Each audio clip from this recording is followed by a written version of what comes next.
Bullet ট্রেনের গতিতে এগিয়ে চলেছে ফিফা ওয়ার্ল্ড কাপের ম্যাচ। সবে মাত্র 9 দিন কেটেছে, তার মধ্যেই প্রতিটা টিমের ফার্স্ট ম্যাচ হয়ে গেছে এবং সেকেন্ড ম্যাচ শুরু হয়ে গেছে। ভাই 4 বছর ধরে অপেক্ষা করি ওয়ার্ল্ড কাপ দেখবো বলে, কিন্তু এরা তো 1 মাসের মধ্যে ওয়ার্ল্ড কাপ শেষ করার প্ল্যান করে রেখেছে।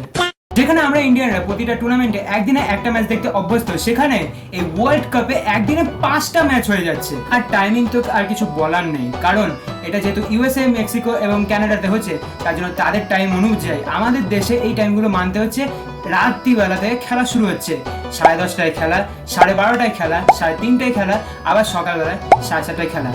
ঠিক আছে, 10:30টার খেলা অর্থাৎ রাত 10:30টার খেলা এবং সকাল 7:30টার খেলা তাও দেখা যাচ্ছে, কিন্তু মাঝখানে 12:30টায় এবং রাত 3:30টার সময় খেলা কি করে দেখবো? আচ্ছা, না হয় মানলাম যে দেখে নিচ্ছি, কিন্তু সকালবেলা উঠে ক্লান্ত হয়ে যাচ্ছি, ঘুমোতে যাচ্ছি, তখন আমাদের বাবা মা এসে আমাদের ঠেঙাচ্ছে। তার উপর টাইমিং পুরো র্যান্ডম।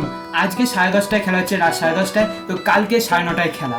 আজকে রাত 12:30 থেকে খেলা শুরু হচ্ছে, তো কালকে 1:30টা। মানে এরকম টাইপের র্যান্ডম টাইমিং দিলে ভাই মাথা খারাপ হয়ে যাচ্ছে। ভাবছি রাত হলো অনেক, ঘুম পাচ্ছে, সকালবেলা উঠে দেখি 5টা ম্যাচ হয়ে গেছে।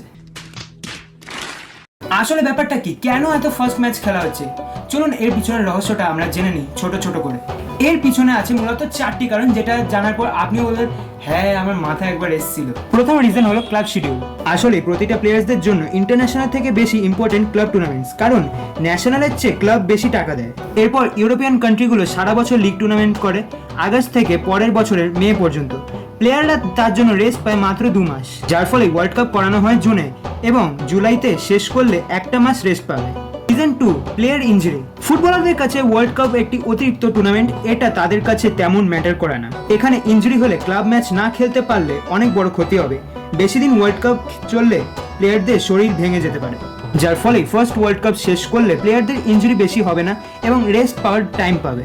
Reason number 3, FIFA World Cup 2026-এ 48 টিমস। ফিফা ওয়ার্ল্ড কাপের ইতিহাসে প্রথম 48 টিমস নিয়ে খেলা হচ্ছে, তাই সময় লাগার কথা ছিল 2 মাস মতো, কিন্তু হোস্টিং টিম 3টে। যত বেশি দিন খেলা তত ডে বাই ডে বাড়বে খরচা।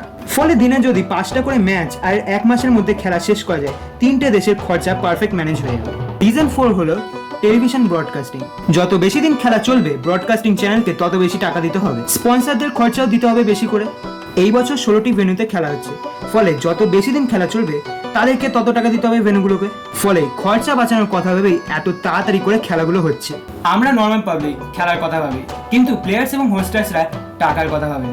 জীবন মানেই খেলা এবং এখন সেটাও ব্যবসা। আজকের ভিডিওটা তোমাদের কাছে কেমন লাগলো অবশ্যই কমেন্ট করে জানিয়ে দেবে এবং ভিডিও ভালো লাগলে লাইক করে দেবে। আর তোমরা যদি অন্য ভিডিওগুলো দেখতে চাও আমাদের চ্যানেলে ভিজিট করতে পারো এবং পরবর্তী সময় আরও ভালো ভিডিও আসতে চলেছে, তো সেটা দেখার জন্য এখনই সাবস্ক্রাইব করে দাও আমাদের চ্যানেলটা এবং বেল আইকনে গিয়ে অলে ক্লিক করে দাও। Thank you.